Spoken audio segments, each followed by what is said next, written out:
Next हम पढ़ने वाले हैं group 18। Group 17 in P block elements हमने कवर अप कर लिया, तो अब शुरू करने वाले हैं हम ग्रुप 18 एलिमेंट्स। तो सबसे पहले हमें ये पता रहे, जब ग्रुप 18 एलिमेंट्स की बात हो रही है तो ग्रुप 18 में कौन कौन से एलिमेंट एग्जिस्ट करते हैं। तो इन ग्रुप 18 एलिमेंट जो प्रेजेंट रहते हैं वो होते हैं helium, neon, argon, krypton, xenon and radon. ये 6 एलिमेंट इन ग्रुप 18 प्रेजेंट होते हैं। अब हम इन्हीं की फिजिकल प्रॉपर्टीज, एटॉमिक प्रॉपर्टीज, इनकी अकरेंस, इनका नेचर, ये सब पढ़ने वाले हैं। इनकी chemical properties and compounds as well. तो देखो सबसे पहले क्या होता है, जब इनकी प्रॉपर्टीज की बात करें तो उस प्रॉपर्टीज में या फिर इनके अकरेंस की बात करें, ठीक है, सबसे पहले प्रॉपर्टीज बोल दो या फिर इनके नेचर एंड अकरेंस की बात करें तो हमें पता रहे कि इनका कलर क्या होता है, इनका टेस्ट कैसा होता है, इनकी स्मेल कैसी होती है। तो कलर और टेस्ट, जब स्मेल की बात करें तो ये होते हैं कलरलेस। नेचर एंड अकरेंस में होता है कलरलेस, ओडोरलेस एलिमेंट्स, ठीक है। कलरलेस एंड ओडोरलेस एलिमेंट होते हैं जिनका कोई कलर और कोई ओडोर नहीं होती। एज वेल एज अगर हम टेस्ट की बात करें तो ये टेस्टलेस एलिमेंट होते हैं, ठीक है, इनमें किसी तरह का कोई टेस्ट प्रेजेंट नहीं रहता। और अकरेंस की अगर बात करें, ये तो हो गया नेचर की, इनका नेचर किस तरह का रहता है। जनरली गैसियस फॉर्म में प्रेजेंट रहते हैं ये।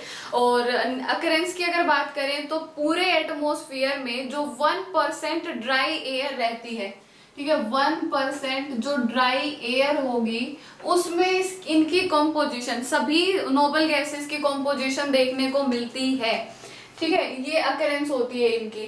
अब अकरेंस 1% में है, उस 1% में ये 6 एलिमेंट एग्जिस्ट कर रहे हैं और उनमें भी जो मेजर कंस्टिट्यूएंट होगा वो होता है आर्गन, ठीक है। मेजर कंस्टिट्यूएंट इज आर्गन, ये अकरेंस होती है। इसके अलावा कहाँ मिलते हैं, जैसे हीलियम एंड नियोन होता है, ठीक है, helium and neon. Helium and neon कुछ रेडियो एक्टिव एलिमेंट्स या कंपाउंड्स होते हैं जिनमें ये ऑब्जर्व किए जाते हैं, ठीक है। सम रेडियो एक्टिव कंपाउंड्स, जैसे पिच ब्लेंड होता है, ठीक है, पिच ब्लेंड में ऑब्जर्व किया जाता है। मोनाजाइट में ऑब्जर्व होता है, ये मोनाजाइट में इनकी कुछ प्रेजेंस देखने को मिलती है। ऐसे ये एग्जिस्ट करते हैं। जीनोन और रेडॉन ये दोनों ही रेयर एलिमेंट होते हैं, मतलब इतनी ज्यादा इनकी प्रेजेंस ही देखने को नहीं मिलती। हीलियम और नियोन रेडियो एक्टिव कंपाउंड्स में प्रेजेंट रहते हैं।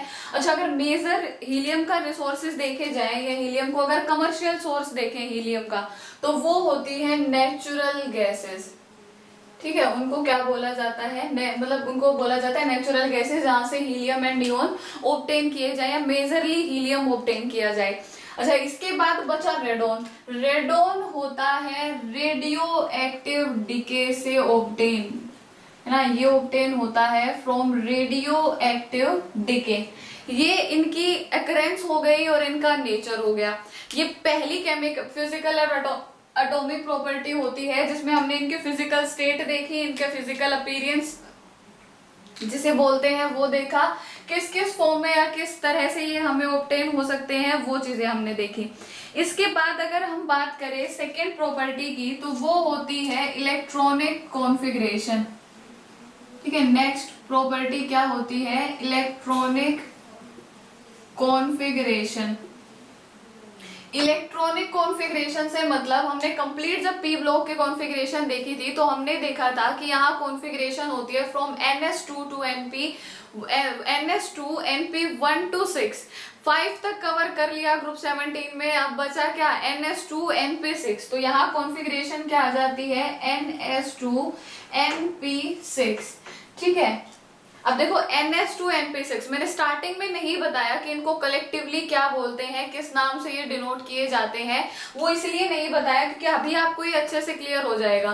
देखो इनको कलेक्टिवली जब बात करें ग्रुप 18 एलिमेंट्स को, तो इनको बोला जाता है नोबल गैसेस, ठीक है। इनको क्या बोला जाता है, नोबल गैसेस बोला जाता है। और दूसरा भी नाम इनको क्या बोल सकते हैं, इनर्ट गैसेस, इनको बोला जाता है इनर्ट गैसेस, या तो नोबल गैसेस या फिर इनर्ट गैसेस।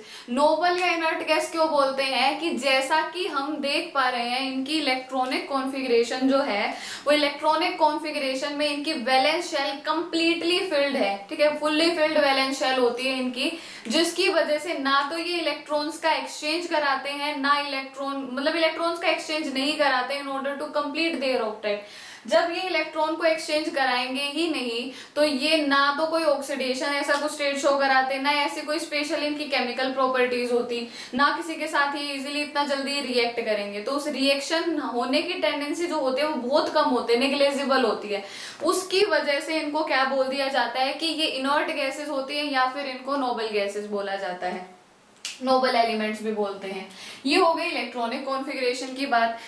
नेक्स्ट हम बात करते हैं एटॉमिक साइज, ठीक है, नेक्स्ट बात करते हैं हम एटॉमिक साइज के बारे में।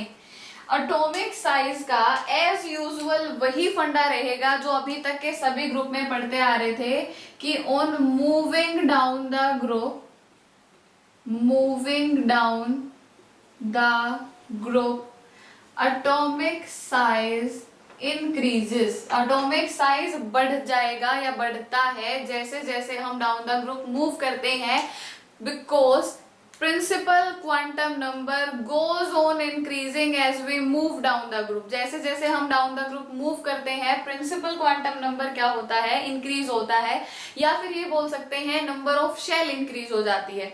क्लियर इतना, ये सब चीजें clear, atomic size, electronic configuration, their nature and occurrence. अब इसके बाद पढ़ते हैं आयनाइजेशन एनर्जी।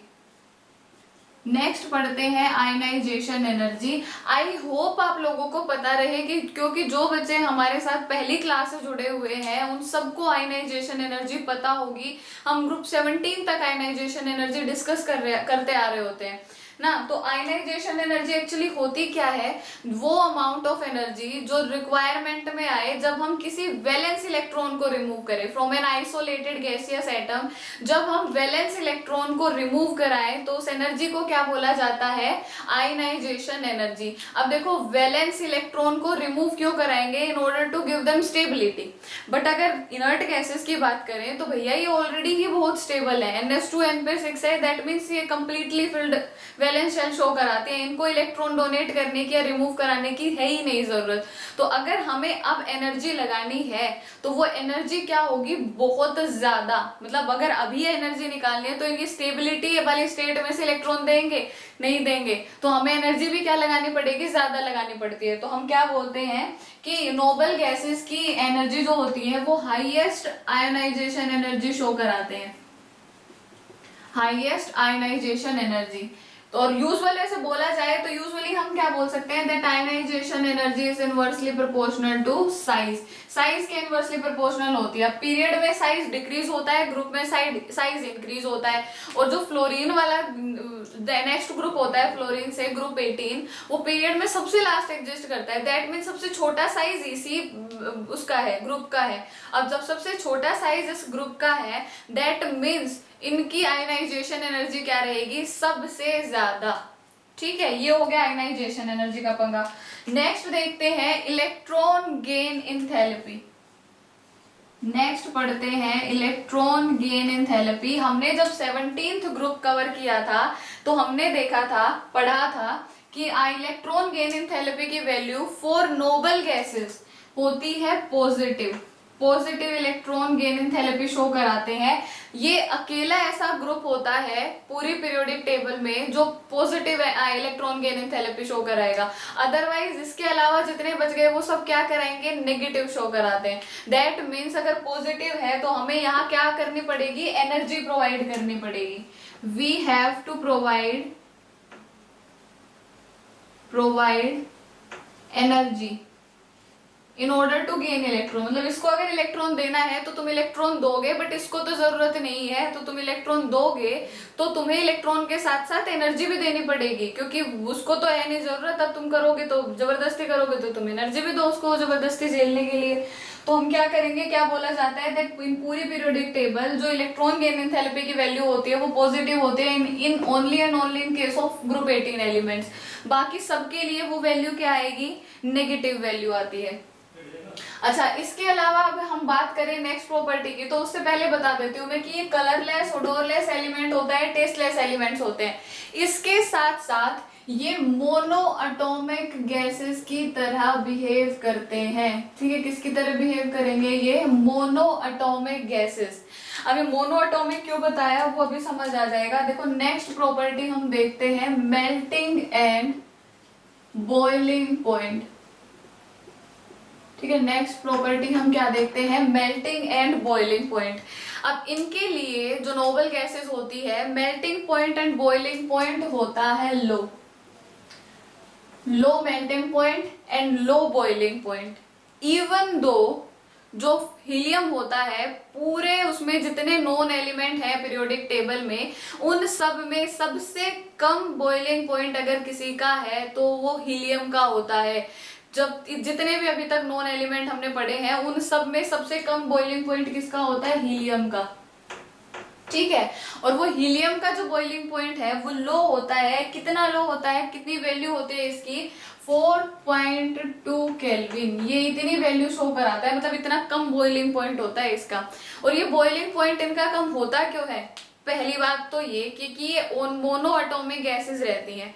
अब देखो मोनो एटॉमिक गैसेस है, दैट मीन्स ऐसे कोई खास इनमें फोर्स तो एग्जिस्ट करेंगे नहीं, ऐसे कोई खास इसमें फोर्सेस होते नहीं है।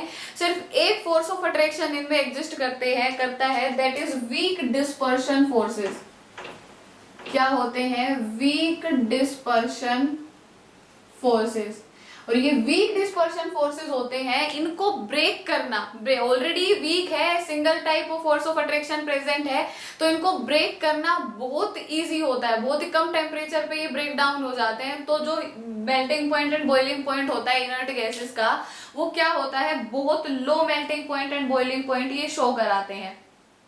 ठीक है, ये हो गई इनकी फिजिकल प्रॉपर्टीज या फिर जनरल एटॉमिक प्रॉपर्टीज, जो ट्रेंड्स थे इनके वो कंप्लीट। अब हम पढ़ते हैं chemical properties of group 18 elements. Next पढ़ते हैं chemical properties of group 18 elements.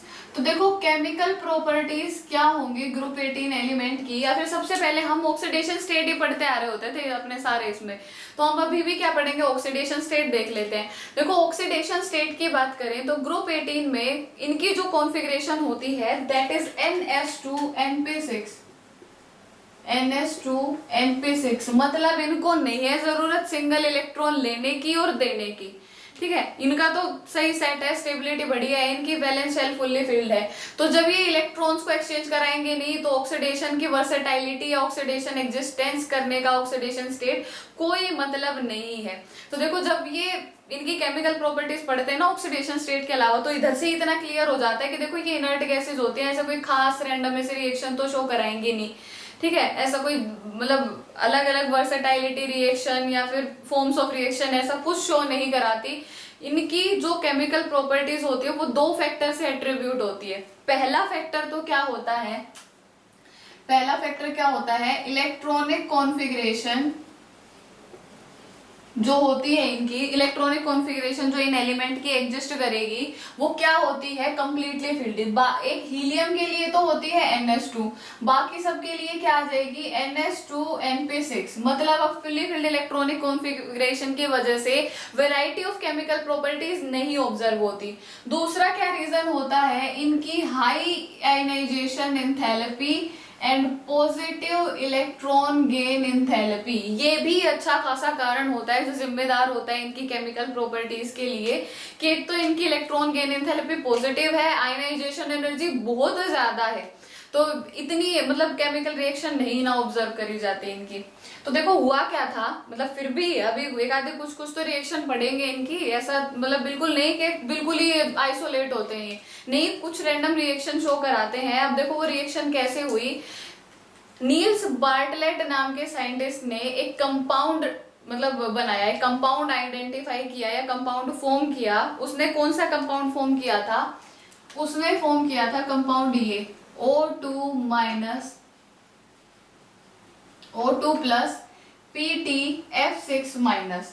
ठीक है, तो उसने क्या ऑब्जर्व किया कि यहाँ पे जो O2 माइनस O2 प्लस है, इसकी आयनाइजेशन एनर्जी होती है 1175 किलो जूल पर मोल। ठीक है, इसकी आयनाइजेशन एनर्जी होती है 1175 किलो जूल पर मोल। तो उसने क्या ऑब्जर्व किया, मतलब उसने क्या दिमाग लगाया कि देखो ऑक्सीजन के लिए अगर इतनी ज्यादा आयनाइजेशन एनर्जी है 1175 किलो जूल, तो ये तो काफी सिमिलर होती है जिनोन से। जिनोन की कितनी होती है आयनाइजेशन एंथैल्पी, 1170 किलो जूल पर मोल। तो उसने क्या देखा कि जब मैं O2 प्लस से और O2 प्लस PtF6 माइनस जैसा कंपाउंड बना सकता हूं, तो जिसकी ऑलमोस्ट सिमिलर आयनाइजेशन एनर्जी है जिनोन की, तो जिनोन के भी तो कंपाउंड फॉर्म हो सकते हैं। तो उसने कंपाउंड फॉर्म किया जिनोन का, और उसने क्या कंपाउंड फॉर्म किया जिनोन का, XePtF6। ठीक है, ये कंपाउंड फॉर्म किया। यहां से जिनोन के कंपाउंड बनने शुरू हुए। ये फर्स्ट एवर कंपाउंड था जो नोबल गैसेस का बनाया। अब देखो हीलियम नियोन के सच इतने कंपाउंड बनते नहीं है। क्रिप्टोन का आइडेंटिफाई किया है, क्रिप्टोन का कंपाउंड आइडेंटिफाई किया, दैट इज KrF2। एक रेडोन का आइडेंटिफाई किया गया RnF2। But radon radio active ज्यादा होता है और बाकी के इतने एग्जिस्टेंस हुए नहीं। मतलब इनकी प्रॉपर्टीज ऐसी होती है कि ये सिंपल आइडेंटिफाई किए गए बट इनका आइसोलेशन पॉसिबल नहीं था। तो बहुत ही लिमिटेड मतलब रिएक्शन पॉसिबल हो पा रही थी, बहुत ही लिमिटेड कंपाउंड्स बन रहे थे, जिसमें मेजरली जिनोन था इंपॉर्टेंट। जिनोन के कंपाउंड देखने को मिले। तो दो केमिकल प्रॉपर्टीज, दो तरह के कंपाउंड जिनोन शो कराता है। सबसे पहले कंपाउंड होते हैं xenon fluorine compounds. Xenon fluorine compounds. ठीक है, ये दो कंपाउंड देखने को मिले। एक तो पहला तो देखा गया जिनोन फ्लोरीन कंपाउंड और दूसरा देखा गया जिनोन ऑक्सीजन कंपाउंड। तो पहले जिनोन फ्लोरीन कंपाउंड्स पढ़ते हैं। देखो क्या क्या रहते हैं। कंपाउंड पहला होता है xenon plus F2 gives XeF2, xenon difluoride. अब यहाँ पे देखो अगर इनकी कंसंट्रेशन की बात करें तो यहाँ जिनोन होता है एक्सेस में, जिनोन एक्सेस में प्रेजेंट रहता है और टेम्परेचर प्रेशर रहता है 673 kelvin temperature and 1 bar pressure. और जिनोन किस में रहेगा, एक्सेस में रहेगा। ये पहला रिएक्शन देखी गई, इसकी पहली रिएक्शन है, पहली केमिकल प्रॉपर्टी होती है।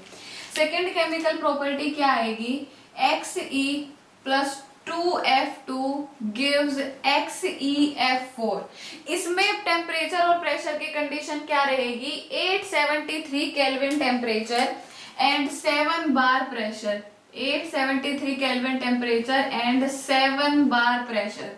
और अगर इसके रिएक्टेंट की कंसंट्रेशन की बात करें तो इनकी कंसंट्रेशन रहती है 1:5 में।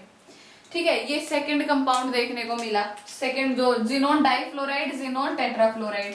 थर्ड देखने को मिला, थर्ड जो फॉर्म हुआ xenon plus 3F2 gives XeF6, xenon hexafluoride. तो जिनोन हेक्साफ्लोराइड के लिए टेम्परेचर की कंडीशन थी 573 केल्विन एंड प्रेशर की कंडीशन थी 60 to 7 बार और इनका रेशो होता है 1:20।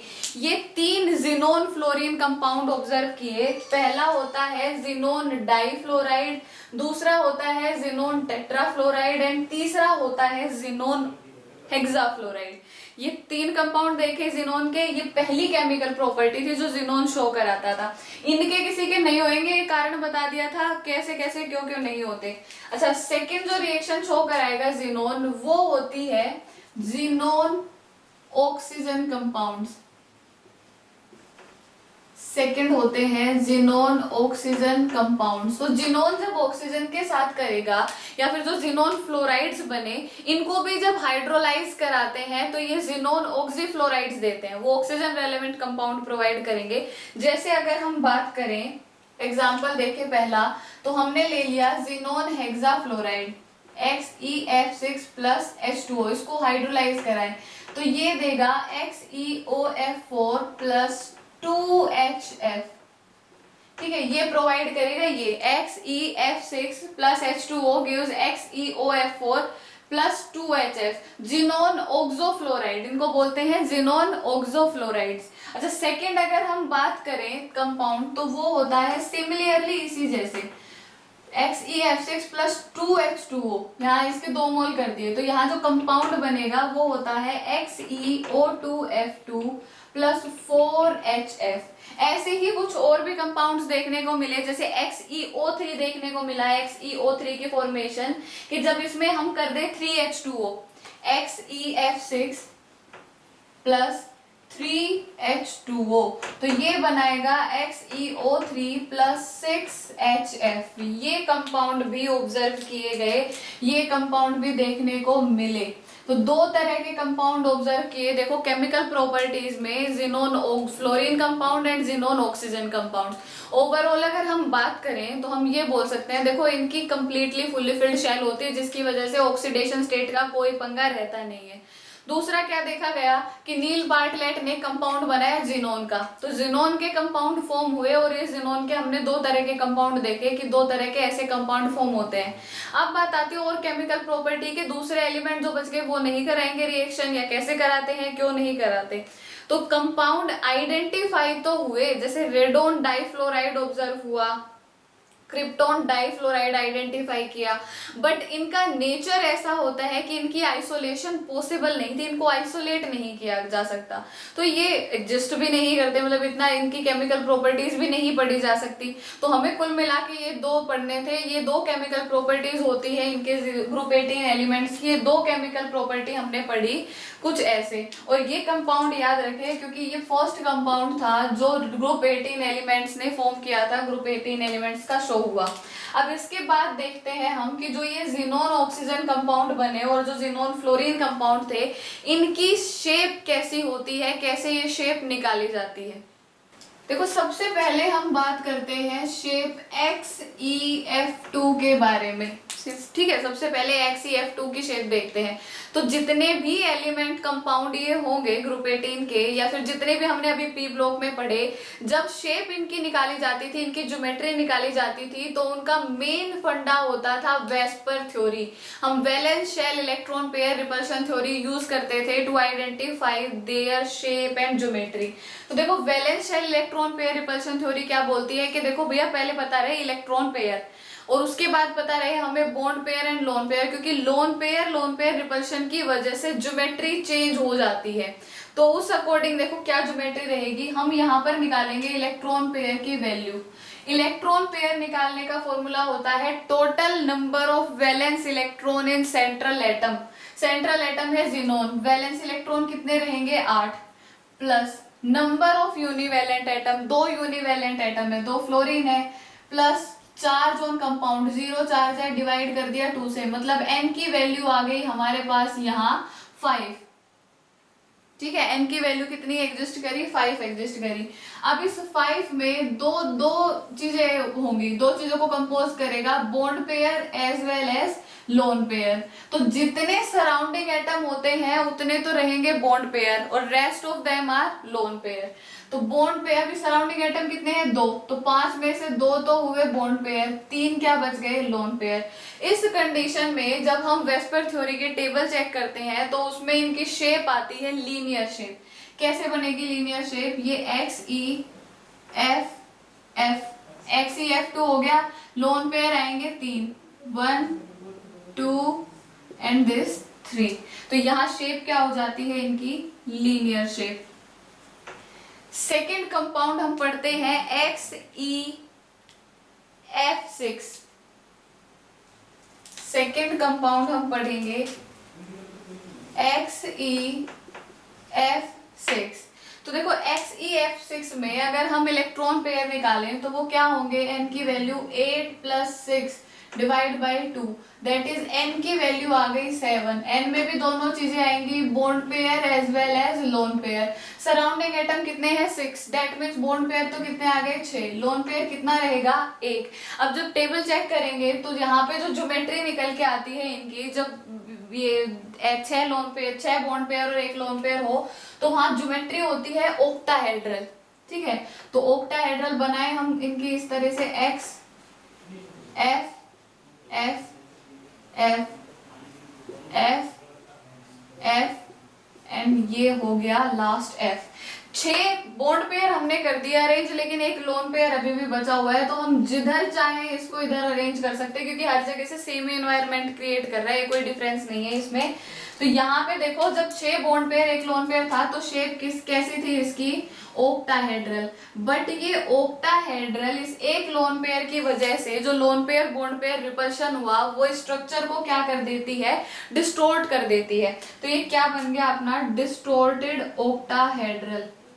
क्या बन गई, डिस्टोर्टेड ओक्टाहेड्रल, ये बनी। ऐसे ही आप जितने जिनोन फ्लोराइड हैं, हम XeF2 का कर लिया हमने, आप XeF4 का कर सकते हो, XeF6 का हमने देख लिया। अब देखते हैं एक बार जिनोन ऑक्सो फ्लोराइड जो होते हैं, ठीक है, उनमें देख जिनोन ऑक्सो कंपाउंड जो होते हैं वो हम देखते हैं XeO3। तो यहाँ पे देखो n की वैल्यू निकालें, n की वैल्यू ऑब्टेन करें तो क्या आएगी, n = 8 डिवाइड बाई 2, क्योंकि कोई इसमें यूनिवैलेंट एटम नहीं है, ये कितना आ गया 4।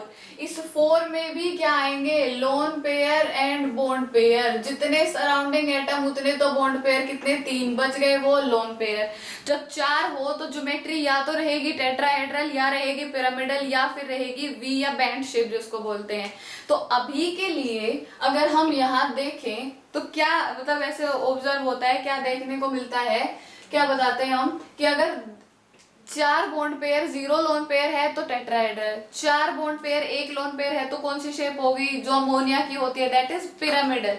तो हम पिरामिडल इसकी ज्योमेट्री बनाए तो क्या आ जाएगी, Xe 3 ऑक्सीजन 1 2 3, और एक क्या आएगा इसमें, लोन पेयर। ये कौन सी होती है, पिरामिडल ज्योमेट्री होती है ये, ठीक है। ये ऐसे इनकी शेप हम निकालते हैं using VSEPR theory, valence shell electron pair repulsion theory.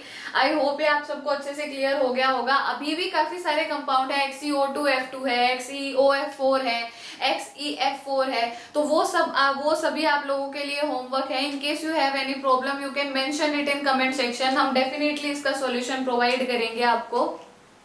But एक बार आपकी प्रैक्टिस हो ताकि उनको आप अच्छे से करो, उस valence shell electron pair repulsion theory को यूज कर पाओ, उस टेबल को रिमाइंड करो, ठीक है। तो ये हो गए अपने ग्रुप 18 एलिमेंट्स की फिजिकल एंड केमिकल प्रॉपर्टीज। अब अगर हम बात करें लास्ट में इनके यूजेस के बारे में कि इनके यूजेस क्या होंगे, ग्रुप 18 एलिमेंट को कहाँ कहाँ यूज किया जाता है, तो सबसे पहले हम बात करते हैं हीलियम एंड नियोन के यूजेस के बारे में। तो देखो हीलियम क्या होती है, non flammable and light gas होती है, जिससे इनको जो मीटेरियोलॉजिकल ऑब्जर्वेशंस होती हैं उनमें इनको गैसियस बलून फिल करने में यूज किया जाता है। लाइट होती है, इनफ्लेमेबल होती है, तो हम इनको यूज करते हैं to fill balloons for meteorological observation, ठीक है। मीटेरियोलॉजिकल ऑब्जर्वेशन के लिए इनमें बलून्स फिल करने के लिए यूज किए जाते हैं। ऑल्दो इसके साथ साथ हम क्या करते हैं, हीलियम गैस को यूज किया जाता है लिक्विड, उसको हीलियम गैस को गैस कूल्ड न्यूक्लियर रिएक्टर में, ठीक है, इनको यूज किया जाता है गैस कूल्ड न्यूक्लियर रिएक्टर में, ठीक है। इन गैस कूल्ड न्यूक्लियर रिएक्टर में भी यूज करते हैं। और इनके क्या क्या यूजेस होते हैं हीलियम के, हीलियम को हम जो ऑक्सीजन के साथ जब सी डाइवर्स जाते हैं तो उस ऑक्सीजन गैस वाले सिलेंडर में यूज किया जाता है। उस सिलेंडर में क्यों यूज करते हैं, used with oxygen to fill gas cylinders. अच्छा, उनमें क्यों यूज करते हैं इनको ऑक्सीजन के साथ मिक्स करके, क्योंकि ये in case of the helium हम नाइट्रोजन यूज कर सकते हैं, बट नाइट्रोजन जैसे जैसे हम उसमें जाते हैं प्रेशर बढ़ता है तो हमारे ब्लड में इजीली डिसोलेबल होते हैं, इसकी सोल्युबिलिटी इतनी नहीं होती, इसकी वजह से हीलियम को यूज किया जाता है। अच्छा, नियोन को हम यूज करते हैं लाइटनिंग में। नियोन जो होती है इसको बोटेनिकल गार्डन, स्पेसिफिकली जो बोटेनिकल गार्डन होते हैं उनमें लाइट्स में यूज किया जाता है, इनको लाइट बल्ब में फिल करने के लिए। बोटेनिकल गार्डन बल्ब्स उनमें फिल करने के लिए यूज किया जाता है। आर्गन को यूज किया जाता है to create inert atmosphere, to create inert atmosphere, argon को हम यूज करते हैं इनर्ट एटमॉस्फेयर क्रिएट करने के लिए। क्रिप्टॉन और जिनोन के एज सच इतने कुछ यूज नहीं देखने को मिलते, बट जनरली क्या बोल दिया जाता है कि जो स्पेशल पर्पस के लिए डिजाइंड बल्ब्स होते हैं उनमें जिनोन और क्रिप्टॉन को यूज किया जाता है। तो यहां लिख देते हैं xenon and krypton are used to fill specially used bulbs. ठीक है, स्पेशली जो पर्पस के लिए जो बल्ब्स यूज किए जाए उनमें क्रिप्टोन एंड जिनोन को फिलअप किया जाता है। तो ये यूजेस हो गए, हमने हीलियम के यूजेस देख लिए कि वो इनफ्लेमेबल एंड लाइट गैस होती है, तो उसको हम बलून्स में, हॉट एयर जो बलून होते हैं उनमें फिल करते हैं ताकि जो मीटीरियोलॉजिकल ऑब्जर्वेशन जो होती है, वेदर ऑब्जर्वेशन होती है, उनमें यूज कर पाए। एज वेल एज हम उनको क्या करते हैं, गैस कूल्ड हीलियम को गैस कूल्ड न्यूक्लियर रिएक्टर में यूज किया जाता है। इसको ऑक्सीजन के साथ सिलेंडर्स में ऐड किया जाता है कि इसकी सॉल्युबिलिटी की वजह से। जैसे हीलियम को यूज किया जाता है जो बोटेनिकल गार्डन होते हैं उनमें, लाइट जो बल्ब्स होते हैं लाइट यूज होती है उनमें यूज किया जाता है। आर्गन को इनर्ट एटमोस्फेयर क्रिएट करने के लिए यूज करते हैं। और बचे जीनोन और क्रिप्टोन, इनके एक साथ जितने हीलियम, नियोन, आर्गन इनके यूजेस थे, इनके इतने यूजेस देखने को नहीं मिलते, बट फिर भी इनको जो स्पेशल पर्पस के लिए जो बल्ब बनाए जाते हैं, लाइट ऑर्नामेंट एपरेटस बनाए जाते हैं, उनमें फिल करने के लिए इनको यूज किया जाता है। जो रेडोन होता है वो रेडियो एक्टिव एलिमेंट होता है, तो उनको वहां उसमें उसकी यूजेबिलिटी देखते हैं। तो यहाँ हो गया अपना ग्रुप 18 कंप्लीट, और उसके साथ साथ हमने पी ब्लॉक को भी कंप्लीटली कवर अप कर लिया। तो आगे ऐसे ही इंटरेस्टिंग चैप्टर के लिए stay tuned with Eduvoc academy. Like the video, share the video and also comment down in comment section.